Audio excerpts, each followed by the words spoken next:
Good evening, you're watching State of Business on our television. This is Zeenat Musafir. Let's take a look at the headlines first.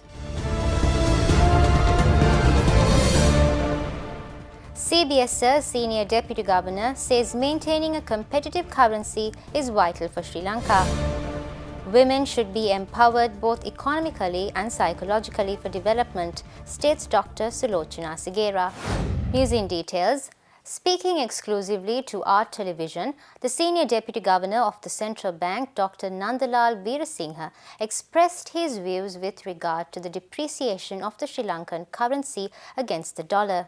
So when you look at the trend of depreciating the currency, starting from 1977 on average 15% per year, came down to about 10%, came down to 8%, came down to about 7%, and last decade is about 4%. So if you think now the currency is collapsing, currency had collapsed more in the past. So our rate of depreciation has come down significantly during the last decade. On average, it has been on annual basis. If you look at in 2017, rupee depreciated against the dollar only by 2%. Previous year it was only by 4%.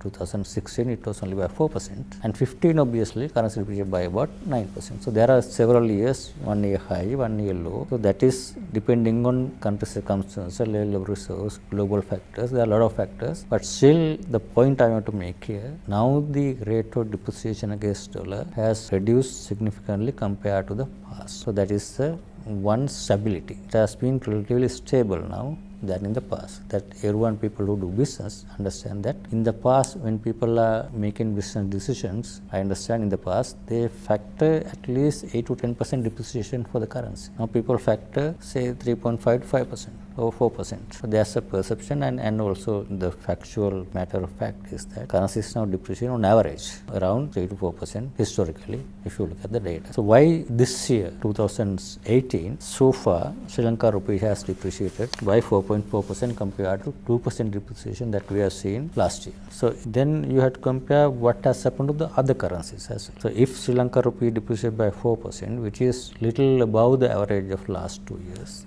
or last year average is 6%, 4% previous year, last year 2%, 6%, then average is 3%. Now so far currency has depreciated by 4%. This is little above average if you look at the recent performance of the rupee. Then if you want to compare, this is, I'm looking at the global markets monitor issued by the IMF on the daily basis, where it gives on the daily basis currency what are the rate of depreciation of the currency during the year so far of emerging markets and frontier markets. So on the basis of this information, our only 4.1% so far. Indian currency depreciated by 6.6%. Indonesian currency little lower, that's 2.7% so far.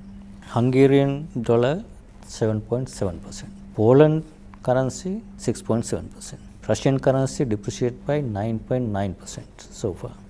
South African rand, the South African dollar, depreciated by 10.7% compared to our 4.4%.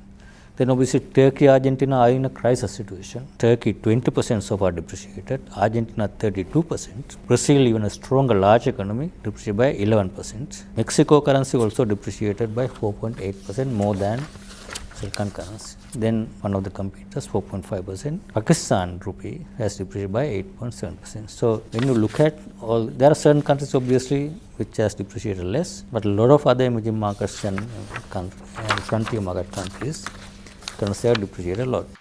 Speaking further, Dr. Nandalal Veerasinghe also stated that as an import-dependent country, it is vital for Sri Lanka to maintain a competitive currency in order to enhance its economy.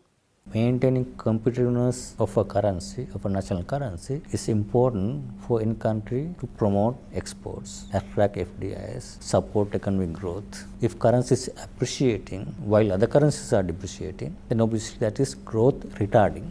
If you maintain if any country maintaining a competitive currency, that is growth supporting. If you look at the China's economic policy, yes, always US is making allegations to China as a currency manipulator. That is because they are maintaining competitive currency through intervention. So they are not allowing their currency to appreciate as much as the economic fundamentals reflects. China has huge foreign exchange inflows. They have large amount of reserves. They are current account surplus country. They export a lot more than they import, unlike others. It's not an import dependent country like us. It's an export oriented country. They are current account surplus countries. Even Philippines is a current account surplus country. Currency has depreciated. So why do they do that? Is to maintain their competitiveness. That is an important factor. Why people will have to understand currency depreciation doesn't mean collapsing the economy. In fact, it would support economy to stabilize in the wake of global economic shocks.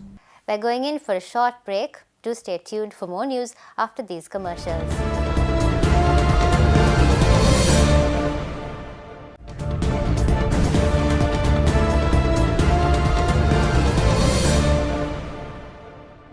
Welcome back. During an exclusive interview with our television, the chairperson of Women in Management Private Limited, Dr. Sulochana Sigera, highlighted the importance of empowering women both economically and psychologically.